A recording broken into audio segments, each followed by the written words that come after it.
रूहानी ताकतें हमारे आसपास हमेशा मंडराती रहती है। उनकी एक अलग ही दुनिया होती है जो वास्तविकता में तो दिखाई नहीं देती, लेकिन कुछ घटनाओं से महसूस जरूर होने लगती है।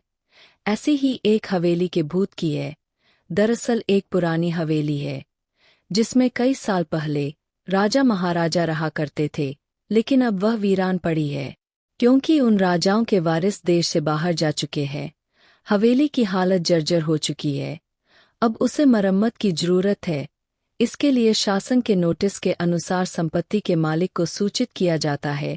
कुछ दिनों में पूर्व व राजाओं के वारिस में से एक लड़की हवेली में अपने बच्चे के साथ दाखिल होती है, जो कि उस जमाने के राजा के नाती की लड़की थी। उसका नाम उर्मिला था। उसके पति की कार एक्सीडेंट में मौत हो चुकी थी। अब वह विधवा हो चुकी है, लेकिन उसके पास उसका एक बेटा है जो 8 वर्ष का है और वह भी अपनी माँ के साथ हवेली आया है। हवेली बहुत विशाल थी, इसलिए उसकी साफ सफाई के लिए कई मजदूर बुलाया गए जिन्हें चप्पे चप्पे की सफाई करने का ठेका दिया गया। किसी को नहीं पता कि हवेली के कोने कोने में कितने खूनी रहस्य छुपे हुए हैं। उर्मिला के आने के बाद हवेली की हवा रूहानी होने लगती है। ऐसा लग रहा था मानो कोई वर्षों से इंतजार कर रहा था।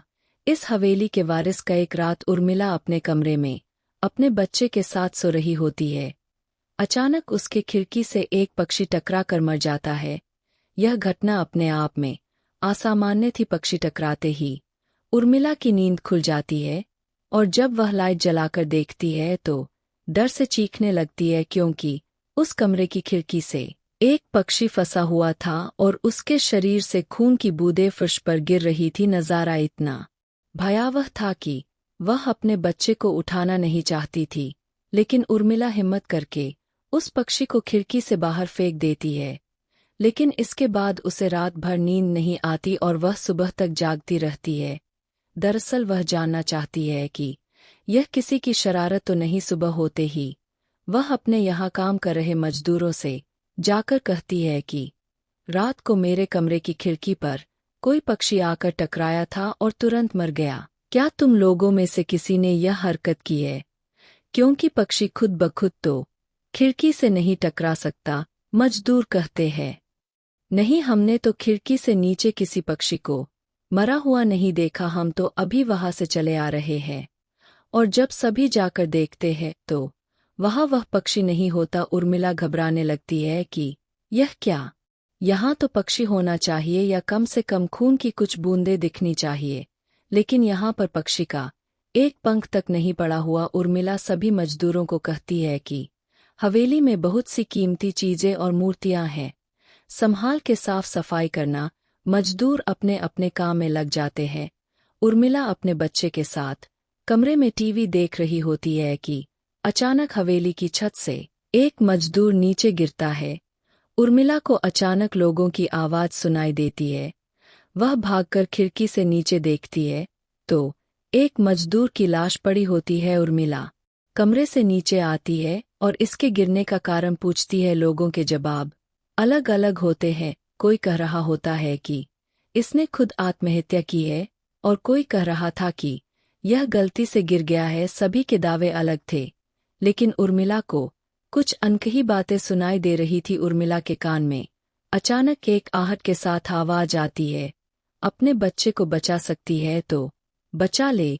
उर्मिला यह वाक्य सुनते ही अपने कमरे की तरफ भागने लगती है, क्योंकि कमरे में उसका बच्चा अकेला टीवी देख रहा होता है। जैसे ही उर्मिला कमरे में पहुंचती है तो उसका बेटा खिड़की से कूदने वाला ही होता है कि उर्मिला उसका पैर पकड़ लेती है और वह खिड़की से लटक जाता है। उर्मिला पूरी ताकत से उसे ऊपर खींचती है, लेकिन बच्चा फिर भी कूदने की जिद कर रहा होता है। उर्मिला किसी कदर अपने बच्चे को काबू में करती है और कमरे के बाहर आ जाती है और वह मजदूरों से पूछती है, बताओ क्या है इस हवेली में, क्योंकि ये बच्चा तो ऐसा नहीं कर सकता और अभी यह सब जो हो रहा है कुछ अलग ही चल रहा है। तभी एक बूढ़ा मजदूर उर्मिला से कहता है, बेटी, ज्यादा जानना हो तो अपने पूर्वजों की कहानी पढ़ो, तभी तुम्हें इस हवेली का इतिहास पता चलेगा। इस हवेली की कहानी की किताब इसी गांव के सरपंच के घर में रखी होती है, जो कि बहुत साल पहले मर चुके थे, लेकिन अब भी उनके बेटों के पास वह किताब मौजूद थी। उर्मिला सरपंच के घर पहुंचती है और किताब ले लेती है। किताब पढ़ते ही उसे पता चलता है कि इस हवेली में एक नौकर नौकरानी भी थे, जिनके बीच में बहुत प्यार था और वह कई सालों से हवेली की सेवा कर रहे थे। लेकिन एक बार रानी के शाही गहने चोरी हो गए और उसके शंका में राजा ने नौकरानी को चोरी की सजा दी और उसे जिंदा दफना दिया गया। उसके गम में उसके पति ने भी अपनी जान दे दी और उसके 1 महीने बाद ही उस राजा ने अपनी ही तलवार अपने गले में घुसेड़ कर आत्महत्या कर ली। उसके बाद छोटे मोटे हादसे हवेली में होने लगे, जिस वजह से यह हवेली हमेशा के लिए बंद कर दी गई। कई सालों के बाद वहाँ कोई आया है, जिससे वहाँ रहने वाली आत्माओं को मौका मिल गया फिर से बदला लेने का। उर्मिला हवेली का रहस्य जानकर यहाँ से जाना चाहती है, क्योंकि उसे अपने बच्चे की चिंता है। इसलिए वह रात में ही कार लेकर एयरपोर्ट के लिए निकल जाती है। अचानक रास्ते में उसकी कार का एक्सीडेंट हो जाता है और कार पलटकर उल्टा हो जाती है, लेकिन दोनों को कोई नुकसान नहीं होता। उर्मिला अपने बच्चे को बाहर निकाल लेती है और सुनसान सड़क पर भागने लगती है। रास्ते में उसे एक कार आते दिखाई देती है और कार रोकने के लिए उर्मिला सड़क के बीच में खड़ी हो जाती है और अपनी मदद के लिए चिल्लाने लगती है। तभी अचानक कार वाला आकर कार का ब्रेक लगा देता है। उर्मिला पास जाकर देखती है तो उसकी हिम्मत बढ़ जाती है, क्योंकि यह एक पुलिस ऑफिसर होता है। उर्मिला हड़बड़ाहट में उसे अपनी बात कहती है और रोने लगती है। पुलिस ऑफिसर उन्हें अपनी गाड़ी में बैठने को कहते हैं और रोड में जाने लगते हैं।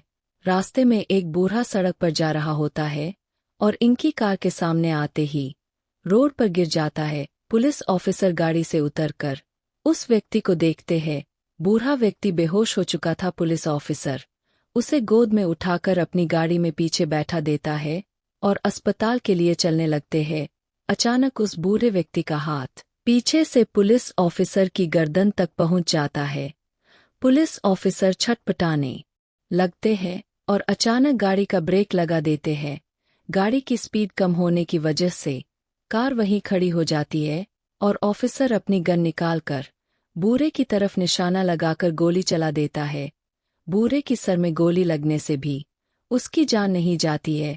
महिला और पुलिस ऑफिसर दोनों समझ चुके थे कि यह कोई भूत है। भूत को देखते ही उर्मिला अपने बच्चों को लेकर बाहर निकल जाती है और इसी बीच पुलिस ऑफिसर भूत की पकड़ से अपने आप को छुड़ाने में कामयाब हो जाते हैं।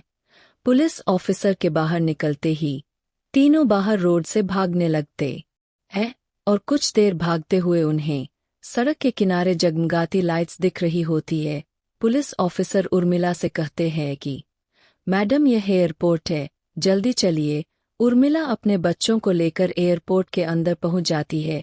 एयरपोर्ट पहुंचते ही उर्मिला की जान में जान आ जाती है, क्योंकि पुलिस ऑफिसर की बहादुरी की वजह से उसके बच्चे की जान बच गई थी। लेकिन हवेली में भूतिया ताकतों का आधिपत्य अभी तक बना है और इसी के साथ खूंखार भूतिया कहानी खत्म हो जाती है।